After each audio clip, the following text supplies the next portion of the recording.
All right. So actually, when you asked me about what we was talking about, I'm actually gonna ask this AI shit. No. You gonna see what type of questions it goes over? Yeah, you got it. Yeah. She might be drunk, babe. But what's up, y'all? It's your boy WinfreyOpticz, and we are actually on the first episode, the actual first official episode of WinfreySpeaks, the podcast. So we got our lovely guest. Y'all seen them multiple times on my page as of recently. Like I didn't see her a while back, but we ain't gonna talk about that maybe. But yeah, so we got Jaia Tashonnn, AKA Slim. aka Slim Net. So, all right. So, give me 1 second. I'm actually gonna look up what we're gonna talk about using this AI shit that I told y'all in the video on my page. If y'all didn't see it, go look at it. All right. So, hold on 1 second. All right. How many questions?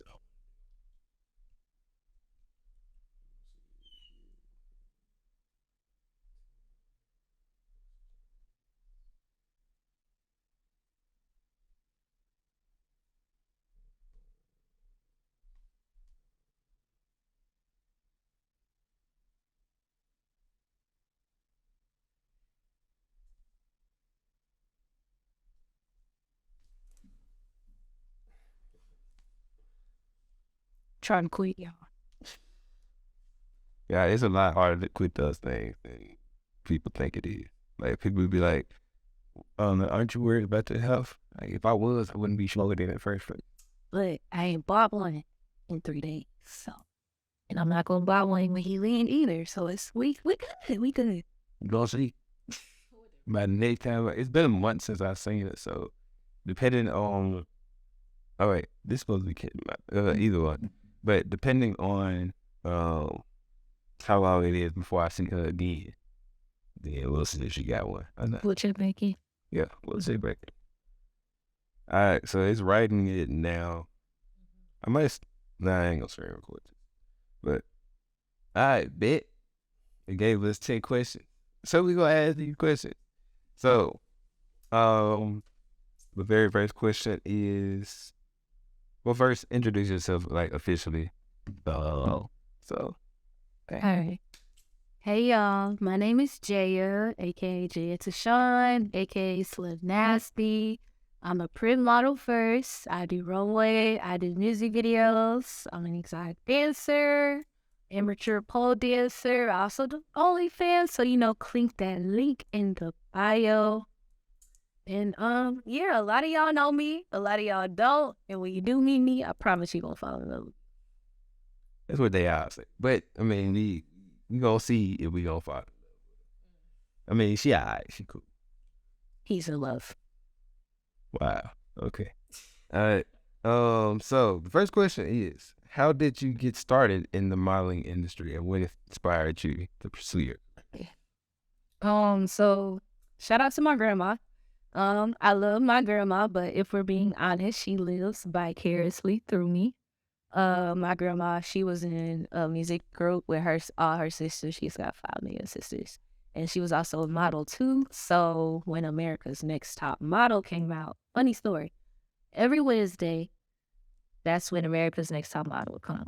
And every Wednesday, my grandma would have these meetings to where she could not watch America's Next Top Model. So she would force me to watch America's Next Top Model so I could tell her what happened. This was before you could record anything or, go back, or there was a guide to where you could find out when the episode would come on. It was way back.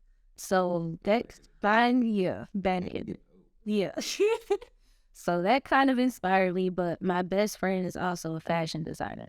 So she put me in front of modeling first. So I did runway first. So she came out with her first collection, I think, when we were around 12, 13 years old. And she did her first fashion show. So I did her first fashion show, and it was kind of like up from there. I hate shooting fashion shows. What? I hate shooting fashion shows. Why? Just because, especially being just one photographer, like being hired as just one photographer for the whole shit. Like you got to go backstage, you got to be at the front of the stage, to catch that. You got to catch the audience, you got to catch like all this different shit. I was like, bro, this is too much. Even though I move around a lot when I shoot, and y'all seen some behind the scenes, Jaia already seen a lot, but they know I move around. I snap a lot. I've snapped as I move. So I move around a lot, but it's just like at those events, it's like you gotta find the shot in me and make sure you get it in time. I hate this shit. Yeah, that's Let me try. next question. So, what has been the most memorable experience or photo shoot as a model that you've done so far? Most memorable photo shoot or just like It's most memorable experience or photo shoot as a model. So either one, honestly, or just do both. okay, most memorable photo shoot. I would tell y'all, and it's not a good memorable. It's a F that man memorable. So basically, so I'm a freelance model. So when people hit me up to shoot, it costs. I don't shoot for free. I'm not at that level anymore. Anyway, so he wanted to do a specific shoot, and I gave him my price, and I screenshot everything, and I keep receipts because what y'all not gonna do is play with me and my money. I'll take you to court. I will take you to court. But anyway, so I can't remember what time we were supposed to shoot, but basically he was late. He was 20 minutes late. I got there and I called him and this man was asleep. He was asleep. He's like, oh man, I'm not even far away. I'll be 10 minutes. I said, okay, cool. So he get there and I don't personally feel as though I have to tell other photographers or videographers what I have to do after I'm done shooting with them when you booked me for a specific time. It's none of your business. I'm a model, so you should always assume that I'm working. I feel like that you should always assume that. So I literally did have something to do right after every shoot, and I said, hey, by the way, you booked me for an hour. I have X, Y, and Z to do. And he's like, oh, well, you should have let me know that and this, that, and the third. I said, well, no. You should have been on time. So basically, we get up there or whatever. He just acted funny. Always trust your gut when you modeling, especially when you half naked. Niggas ain't shit. So it was just something I can't even remember because it was so long ago. But basically, he did something to where I asked him to give me my money up front. Now, I'm very trustworthy. I don't mind doing my work before I get paid. But he made me ask for my money up front because he was just being extra. So I told him to give me my money up front. And he told me he wasn't trying to pay me. So what did I do? I called my mama. I sure did. I called my mama and I put her on speaker. I said, I'm calling my mama for you and my safety. He said, I don't need no safety. I said, you do. You do. You sure do. I said, mommy, this man not trying to pay me. She said, what you mean he not trying to pay you? He not trying to pay me. He gave me my money, but he threw it at me. He threw it at me. He didn't hand it to me. He threw it at me. He threw me my $100. I said, where's my other 50? Like, you not finna play me. He tried to hand me $100 and was, I'm a dancer. Like, I can look at some money and tell what it is. Nigga, that ain't $150. Where the fuck my other 50? And then he gonna go in his wallet and throw my other 50. I said, nigga, don't you ever throw no money like that. Ever. Again.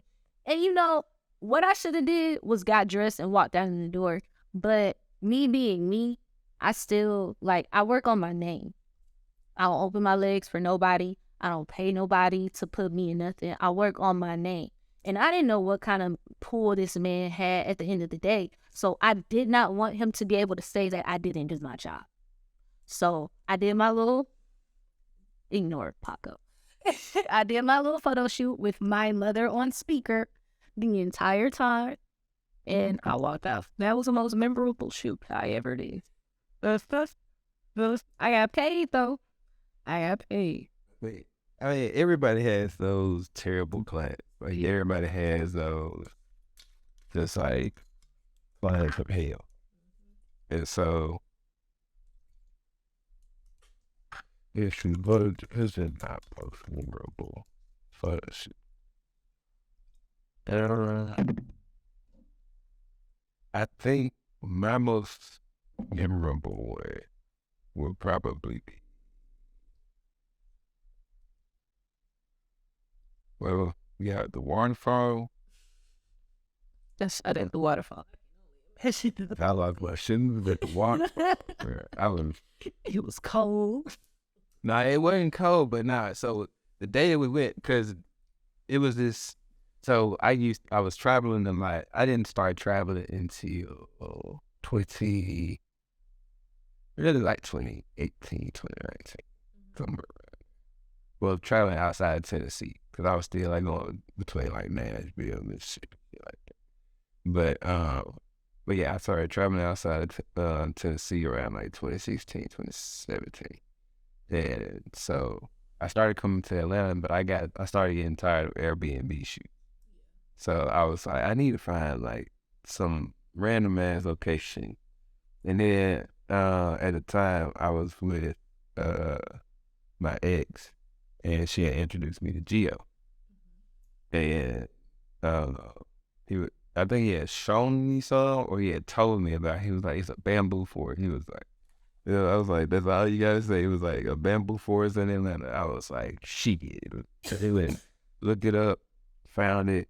I was like, all right, so we gonna go out here, we gonna scope it out, we gonna see how long the walk is, we gonna see if you drive up on that beach or if you got walked. Turns out that beach is a 30-minute hike to get to that joint. And it's a 30-minute hike back. So it's a whole hour just to walk it, and then you gotta shoot. And then so I was like, nah, it definitely gonna have to be a power shoot. Definitely had to be a power shoot. But that was the bamboo forest. The waterfall was in Roswell. So that motherfucker, we went on the windiest day. I was talking about, it was so much. I had to wipe my camera like multiple times. Like I think I had just like a towel just to like keep wiping my lens, because it was just like water just spraying in our faces. It just kept spraying. Everybody hair was wet. Everybody. I'm talking about. I was glad the Asia did their makeup, because like nobody's makeup was running, but everybody's hair was just fucked up. No, when I did the waterfall, I specifically made sure I wore deep wavy hair, because I know my hair was like, I know exactly what waterfall you're talking about, and I know exactly what shoot you're talking about, because when you talk about that shoot, the only picture that post in my head is of Micah and that fucking blonde hair going like this. Micah's some That's the bad boot camp. Yeah, I know. That's what I'm saying. That's the only like shoot I really remember from them. Micah's so fine. Anyway, next question. Yeah, but yeah, I lost my shoes at the waterfall. What kind of shoes was? Wait, you didn't wear no water shoes at the waterfall? At least I had no water shoes at the time. I didn't wear no water shoes because I was in the water as a model. But come on now. Now we gotta get you some water shoes. Nah, I didn't got water shoes now. So I went back home to Memphis, and my parents started doing water aerobics. And so a requirement for the class is that you need water shoes. So just so happened they just have a spare pair of water shoes. They're like, yeah, we just bought 3 of them because we knew you was coming home. It's like, so I just knew I was gonna want to go with y'all. All right, cool. All right, so how do you balance a healthy work-life balance while being a successful model? Well, so for being open and honest, when I was working a 9 to 5, I made sure that I worked early in the morning. Basically, so my old job was from 5 a.m. to 2 p.m. The way that I thought about it was, so for me, not yet, modeling doesn't pay all of my bills. So I do have to clock in and clock out a couple of days out of the week, plus modeling, you know, cheap live. So, I mean, cost of it. yes, They cheap. not in a problem. But, you know, modeling with me, usually it doesn't start unless you're doing like a big production. It usually doesn't start till after 12 p.m. because rappers don't get up. First of all, they be late. But rappers are up early in the morning. Models don't get up early in the morning because a lot of them do the Atlanta nightlife. So they're just we already know that if it's a model in Atlanta, she's not getting up before 2:00. But like she's not getting up before. Now she's in before get up. tired. She'll get up. I'll hit him and be like, She'll be like, "Want to shoot at 9 a.m.? The shoot at 9 a.m. soon." sometimes I'll be a bit sad. So I mean, But yeah, I haven't seen it. basically, when I was clocking in and clocking out, I tried to get it. And I was thankful for the job that I had because they applied to my schedule. My alarm went off at 4:50. I was out of the house by 5:10 and at work by 5:30. So I worked from 5:30 a.m. to 2 p.m. Usually my modeling would probably start around 4 or 5. So as soon as I got home, I would shower, do my hair, do my makeup, and I would be right out the door because I don't live nowhere near any of my gigs. The only gig I live near is Playhouse Studios. And that's it. Everything else is like 45 minutes to an hour away from where I live. But I'm always on time. I pride myself on being on time. I'm always on time. Ooh, pause. Why is my hairdresser calling me? Anyway, yeah. Basically, yeah. So, I mean, the balance, it was easy for me once I got into it. I worked Monday through Friday. I would probably be booked probably like 2-3 times out of the week. And then the weekend, I would just go hard. Like, I would do music videos and I would dance. And I'm used to getting up early. Not even just from modeling, but growing. Yeah, it's cool and shit. School, sports, we used to do 2-a-days. Oh yeah. Yeah, I feel like we unconditioned to be. I ain't like them. But yeah, do you find, like, what are your biggest difficulties, would you say, as a model? Or what are some of the, like, things that irritate you the most? Probably biggest difficulties would be like taking care of myself.